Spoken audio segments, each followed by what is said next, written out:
რა ხდება ირანში, როდესაც ერთი ფინჯანი ყავა ფუფუნებად იქცევა? იცით, რომ ხალხი ნამდვილად გძნობს ეკონომიკურ წნეხს.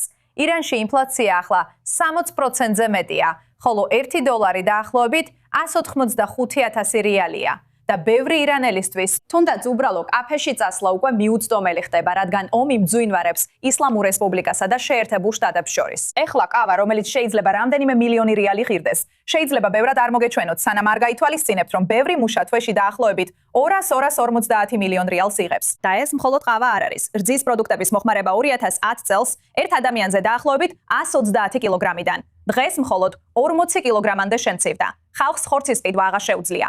რძის პროდუქტების ყიდვაც აღარ შეუძლიათ. ესე რომ, რა თქმა უნდა, კითხვა ის არის, რას გვიჩვენებს ეს იმის შესახებ, თუ რამდენად მძიმედ ურტყამს ირანის ეკონომიკა ჩვეულებრივ ადამიანებს.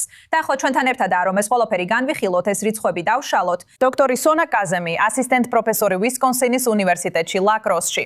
სონა, როცა ადამიანები ისეთ საბაზისო პროდუქტს, როგორიცაა ხორცი, წყვეტენ მოხმარებას, ყავა რესტორანში ყვება, რას გვიჩვენებს ეს ირანის ეკონომიკური კრიზისის სიღრმეზე? როგორი ცხოვრება ახლა საშუალო ირანელისთვის? გამარჯობა ნატაშა, მადლობა მოწვევისთვის. ეს ნამდვილად ის კითხვა, რომელსაც მე საკუთარ თავს უსვამ, არა მხოლოდ გასული წლის განმავლობაში, აშშ-სა და ისრაელთან ომის ფონზე, არამედ ბევრად ადრე. როცა რევოლუცია მოხდა 47 წლის წინ, 7 ირანული თომანი 1 ამერიკული დოლარი ღირდა. როცა მთელი ქვეყანა 2007 წელს 700 თომანი 1 კანადური დოლარი, ხო ასეა? და ეხლა 186,000 თომანი 1 ამერიკული დოლარია.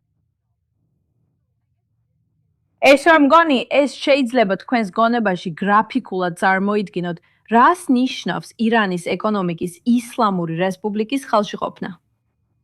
ეხლა ეს შეიძლება ძალიან საინტერესო იყოს თქვენი მაყურებლებისთვის, რომლებიც შეიძლება იცოდნენ, რომ ირანის ფართობი 1,6 მილიონი კვადრატული კილომეტრია.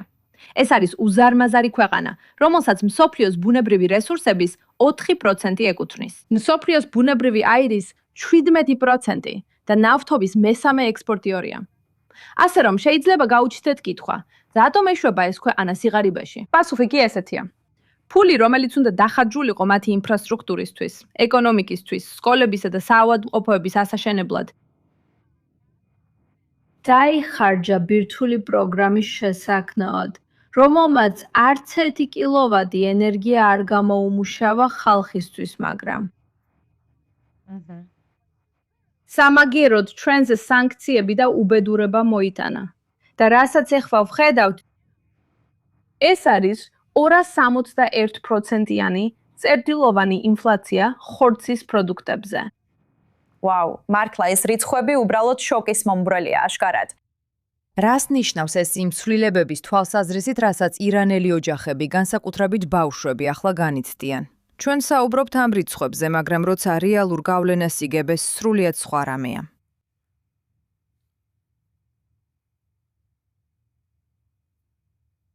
ხოჩახ, დოქტორ ესელსტინი.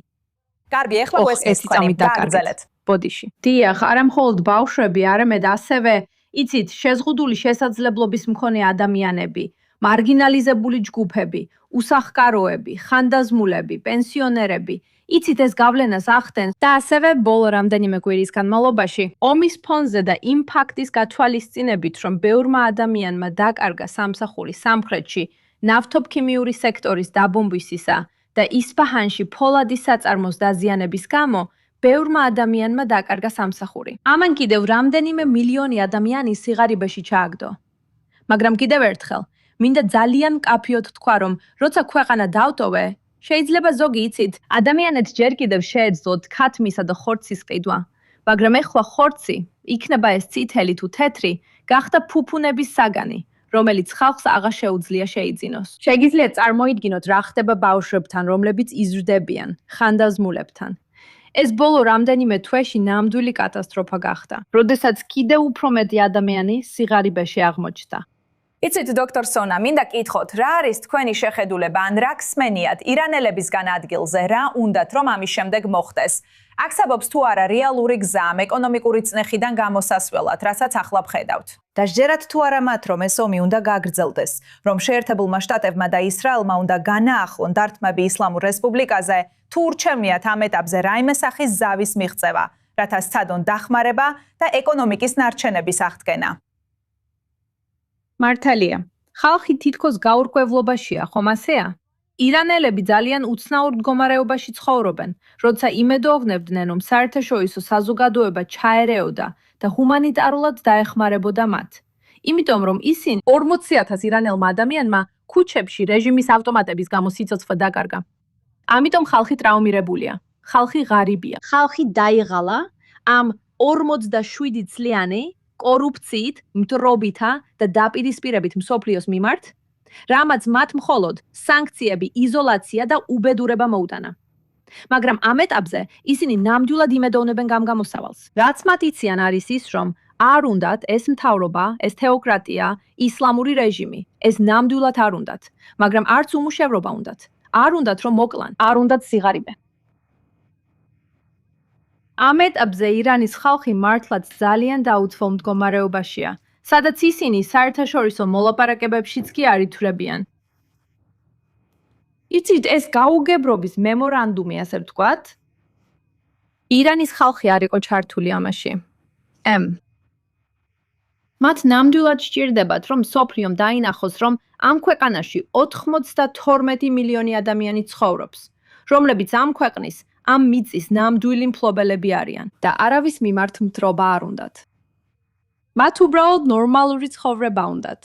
უბრალოდ სურთ, რომ რესტორანში წასვლა შეძლონ, ხორცი იყიდონ, შვილები სკოლაში გაუშვან და სამსახურში წავიდნენ იმის ცოდნით, რომ ბავშვები არ სკოლაში არ მოკლავენ და დღის ბოლოს უმუშევრები არ დარჩებიან. კარგი, მინდა დიდი მადლობა გადაგიხადოთ ჩვენთან შემოერთებისთვის, დოქტორ სონა კაზემი, როგორც ყოველთვის ძალიან საინტერესო იყო თქვენი მოსაზრების მოსმენა ამ ყველაფერსთან.